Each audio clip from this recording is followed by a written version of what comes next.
रघुकुल रीत सदा चली आई, प्राण जाए पर वचन न जाए।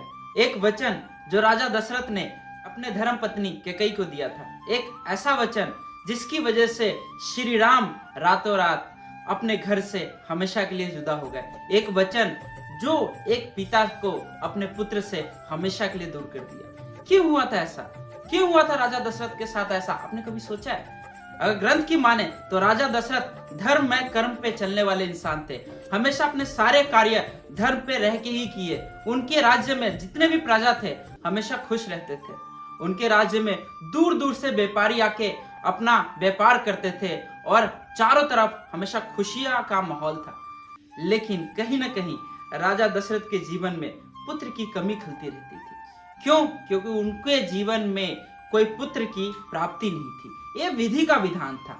लेकिन राजा दशरथ ने कड़ी तपस्या कर धर्म से किए गए सभी कर्मों के आधार पे पुत्र की प्राप्ति के लिए ऊपर वाले से कामना किया और ऊपर वाले राजा दशरथ के धर्म में कर्म की वजह से उनको भी अपना विधि का विधान बदलना पड़ा। कहते हैं धर्म में इतनी शक्ति होती है कि उस पर्सन का सारे कामना पूरा करना पड़ता है जो पर्सन धर्म का पालन करता है। ठीक उसी प्रकार राजा दशरथ धर्म के निष्ठावान इंसान थे, जिसकी वजह से ऊपर वाले को भी अपना विधि का विधान बदलना पड़ा। लेकिन ऊपर वाले का लीला भी बड़ी विचित्र है। उन्होंने राजा दशरथ को पुत्र तो दिए लेकिन संतान का सुख छीन लिया। इससे राजा दशरथ का भी मन रह गया और विधि का विधान भी नहीं बदला। आपको भी पता होगा जब श्री राम का जन्म हुआ, जैसे ही बालक अवस्था में पहुंचे, गुरु वशिष्ठ के साथ उनको गुरुकुल जाना पड़ा आगे की शिक्षा के लिए। जब वो गुरुकुल से वापस लौटे तो फिर गुरु ऋषि विश्वामित्र आए और श्री राम और लक्ष्मण को तारका का वध करने हेतु उनको लेके चले गए। जब श्री राम तारका का वध करके वापस लौटे तो उनको 14 साल का वनवास मिल गया। क्यों हुआ था ऐसा? जो राजा दशरथ अपने अपने धर्म के कर्म पे हमेशा चले, जो हर पर्सन के लिए भलाई किया, अपने प्रजा को हमेशा खुश रखा, क्यों हुआ था ऐसा? हमारे जीवन में छोटी सी प्रॉब्लम आ जाती है तो हम भगवान को कोसते हैं, भगवान को गाली देते हैं। लेकिन यहाँ पे जो भगवान है खुद श्री राम, जो उनके भगवान के पिता राजा दशरथ, उनको भी अपने कर्म से बचा नहीं जा सका। उनको भी परेशानी का सामना करना पड़ा, उनको भी दुख का सामना करना पड़ा।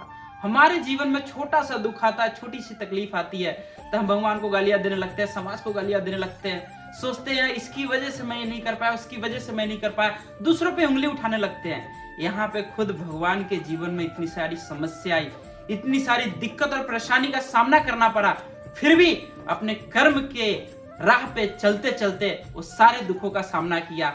तभी आज हम उनको भगवान बोलते हैं, तभी आज उनके शरण में हमारा शीश झुकता है, तभी हम उनकी पूजा करते हैं।